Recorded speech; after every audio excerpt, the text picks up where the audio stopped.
무사셋 안녕하세요. 생활 속 법률을 풀어드리는 무사 법무사 김청산입니다. 안녕하세요. 일과 사람 사이의 균형을 지키는 무사, 노무사 안은지입니다. 안녕하세요. 꼼꼼함을 바탕으로 재산을 지켜주는 무사, 세무사 전영진입니다. 법무사 노무사, 세무사. 셋이 모여 무사 셋입니다. 셋입니다. 우! 무사셋 오늘은 법무사님이 센터에서 오랜만에 이 자리에 왔습니다. 네. 네네네. 오늘은 주식회사의 정관에 대한 얘기를 간단히 좀 해볼까 합니다. 아주 깊이 있게 할 수는 없겠고요. 네. 어느 정도 뭐가 있다라는 것만 여러분들이 좀 아실 수 있게끔 설명해드리는 시간을 가져보도록 하겠습니다. 저희 이제 고객사 대표님들께서 뭐 이렇게 물어보시는 경우가 있어요. 제가 그 부분은 정관의 내용을 조금 확인해 보셔야 될 것 같다라고 말씀을 드리면 저희 회사가 정관이 있어요? 이렇게 저한테 맞아요. 되물으시는 분들이 계시거든요. 진짜 네, 정관이 되게 중요한 거잖아요. 그렇죠. 네. 왜 중요한 거예요? 저번에도 말씀을 드렸다시피 정관은 회사의 헌법이라고 할 수 있어요. 그럼 제가 퀴즈를 한번 드려볼게요. 네. 정관이 있어요. 법률이 있어요. 네. 어떤 게 먼저일까요? 그래도 정관보다는 법률이 먼저이지 않나요? 법률에 위반되지 않는다면 정관이 먼저입니다. 그래서 정관의 성질에 대해서는 학술적으로 이제 자치 법규다 그런 해석을 많이 하거든요. 이제 우리가 회사의 경우는 정관이라는 말을 쓰는데 일반적인 비영리 법인이나 단체 같은 경우에는 회칙이라는 말도 많이 쓰죠. 뭐 똑같다고 할 수 있습니다. 영어로는 보통 아티클이라고 얘기하거든요. 그 회사의 운영 방침을 정해놓은 일종의 헌법 같은 거 그것이 정관이다 그렇게 생각하시면 될 것 같아요. 근데 되게 정성스럽게 정하나 보다, 그죠? 그래야 되겠죠. 정성 형자는 아니지만 정관에는 이제 기재사항이 크게 세 가지가 있다고 볼 수가 있어요. 절대적인 기재사항, 상대적인 기재사항, 임의적인 기재사항이라는 게 있는데 절대적인 기재사항은 말 그대로 절대적으로 기재를 해야 되는 거예요. 그 기재사항들 중에 하나라도 누락돼 있으면 회사의 정관이 아닌 거죠. 그리고 그 회사를 설립을 할 수가 없게 되는 거예요. 설립은 뭐냐? 설립 등기가 끝났을 때 그때로부터 회사가 존재하게 되는 거거든요. 근데 정관의 절대적 기재사항이 제대로 기재가 되어 있지 않으면 등기 신청을 해도 설립 등기를 안 해주겠죠. 담당 공무원이. 그런 문제가 있죠. 그래서 정관의 기재사항을 분명하게 잘 정하는 게 굉장히 중요합니다. 이것도 좀 뜬금없는 질문인데 정관 되게 저도 이제 정관 굉장히 많이 보는데 그렇죠. 보통 2, 30장 되거든요. 맞아요. 그거를 공무원분들이 다 몰라요, 이렇게? 네. 보죠.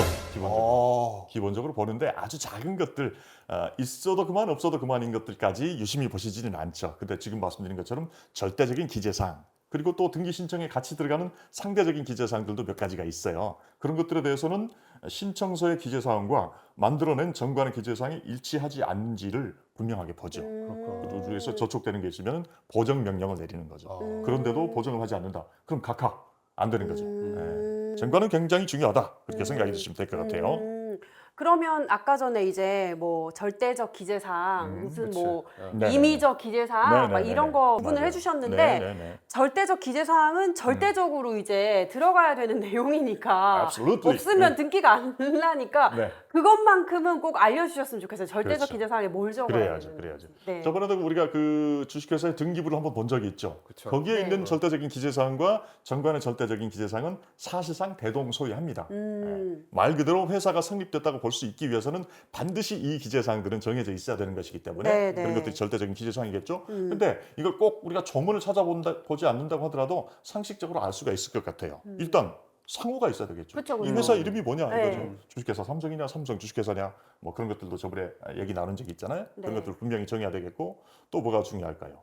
목적이 중요하겠죠. 이 회사가 무슨 사업을 하기 위해서 만들어진 회사냐? 회사가 어떠한 사업을 경영함을 목적으로 한다라고 해서 보통 정관 2조에 정해져 있거든요.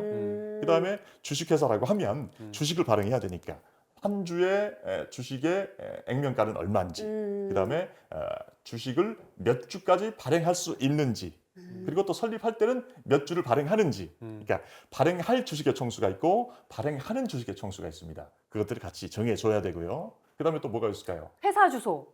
그렇죠, 본점. 또 또 방법. 그렇죠. 공고 방법도 중요하죠. 저번에 홈페이지에 관한 얘기도 한번 나눈 맞아요. 적이 있잖아요. 그 http 콜론 슬래시 그다음에 www를 적었냐 안 그렇죠. 적었냐 가지고 어. 보정 명령을 내렸던 네네. 지막힌 생각이- 사연도 한번 얘기한 적이 있고. 저 이거는 예, 네네네. 개인적으로 궁금한 건데 그 대표이사 네네. 개인의 네. 주소도 네. 이게 의무적으로 기재해야 되는 사항인가요? 그렇지는 않습니다. 아. 대표이사는 언제든지 바뀔 수 있잖아요. 그러니까 음. 대표이사를 둔다 안 둔다라는 것은 정관에 정해야 되겠죠. 근데 우리 회사의 대표이사가 누구다라는 것은 등기 신청서에는 적게 돼 있지만 정관에는 적을 필요가 없습니다. 대신에 아. 발기인의 인적사항을 적어야 됩니다. 음. 처음에 우리가 모여가지고 정관을 만든 사람들, 그러니까 최초의 주주가 되는 사람들이 발기인이잖아요. 그 사람들의 인적사항을 다 적어야 되는데 사실은 저도 부끄러운 과거지만 이걸 제대로 안 적어가지고 보정명령을 받은 적이 있어요. 아. 그러니까 그분들의 인적사항을 저한테 주지를 않으니까 주소를 모르는 거예요. 그러니까 공란으로 놔뒀다가 일단 넣고 보자라고 해가지고 신청을 했는데 제가 잘못 생각했던 거죠. 보통 정관을 보시면 맨 마지막 장에 그 맞아요, 발견이 있죠. 맞아요. 예. 근데 이제 아. 현행 정관에서는 그런 부분들이 생략되는 경우도 있지만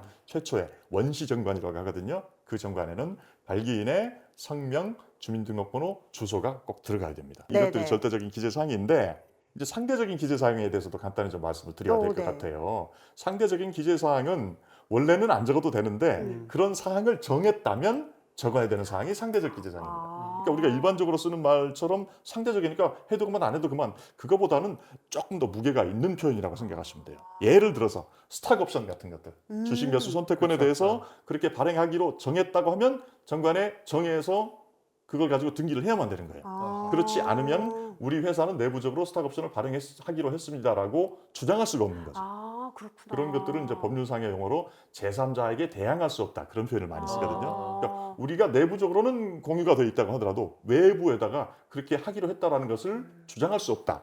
그런 것을 대항할 수 없다. 그런 표현을 쓰는 거죠. 들으면 들을수록 정관이 이렇게나 중요한데 왜 그 대표님은 정관이 어디 있는지도 모르고 계실까? 네. 저 같은 법무사한테 그냥 맡기시니까 그런데 아무래도 회사를 운영하시는 분 입장에서는 정관이라는 게 좀 어렵기는 하지만 처음에 그래도 한 번은 읽어보실 필요가 있다라고 말씀을 드리고 싶어요. 그러면 정관에 어쨌든 적어야 되는 사항 또는 이제 뭐 이게 필수 기재 사항은 아니지만 정해서 적어야 되는 사항 이런 것들 다 이렇게 적으면 네네. 그럼 이제 법인 설립은 뭐 문제 없이 되는 거죠. 가능은 하겠지만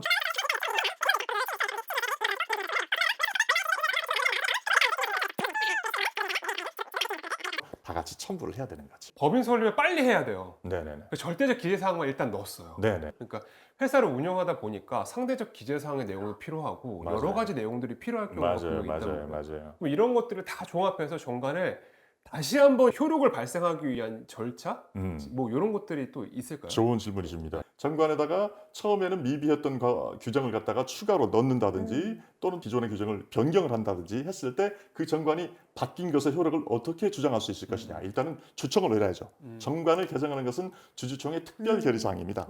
그것은 발행 주식 총수의 3분의 1 이상 그 다음에 출석한 주주의 의결권의 3분의 2 이상이어야 되거든요. 그러니까 조금 일반적인 보통 결의사항보다는 좀 가중되어 있죠. 그만큼 헌법을 고치는 건 힘들다는 거죠. 우리나라 그것도 마찬가지로. 그렇게 해서 주주총회를 열어서 특별 결의를 통해서 정관 변경을 결의를 합니다. 그걸 가지고 그 의사록을 만들어서 공증을 받아야 됩니다. 그렇게 공증을 받은 다음에 또 기존의 등기 사항 중에서 바뀌는 게 있다면 또는 추가되는 게 있다면 그것에 대해서 별도로 등기까지 신청을 해야 되는 거지. 그렇게 해서 하는 경우가 많이 있고 또 이제 회사가 설립된 지 오래됐고 정관을 또 여러 번 개정하고 그러다 보면은 뭐 조항끼리의 충돌도 있을 수 있고 그래서 완전히 그냥 개정 증보판을 만드는 경우가 있을 수 있잖아요. 새롭게 만들었을 네. 때는 또 정관 인증이라는 걸 별도로 받을 수가 있습니다. 의사록 인증이 아니라 이 정관 자체가 이 회사의 현행 정관입니다라고 해서 정관 인증을 별도로 공증인 사무소에서 받아가지고 회사에서 잘 비치하고 있어야 되는 경우가 있을 수 있죠. 그렇습니다. 그러면은 정관을 사실은 변경하는 절차도 만만치가 않으니까 많지 않죠. 처음에 작성을 할 때 정관을 네, 네, 조금 예, 이렇게 고심해서 잘 작성하는 게 더 낫겠네요. 그럴 필요가 있죠. 비치를 안 하고 네네. 요즘 그런 경우 있지 않습니까? 네네네. 굳이 이걸 종이 자료를 뽑아서 비치하는 회사보다는 네네네. 요거를 그냥 PDF 파일로 갖고 있는 회사들이 되게 네네네. 많을 텐데 그럴 수도 있겠죠. 꼭 비치를 해놔야 되는 건가요, 정관은? 그것까지는 상법에 별도의 규정이 있는 것 같아요.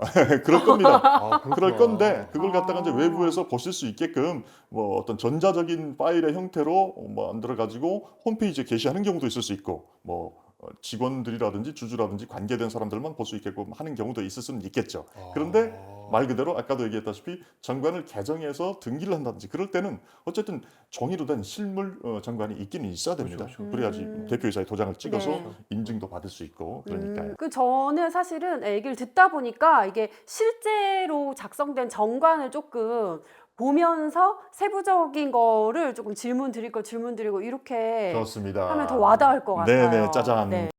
부사셋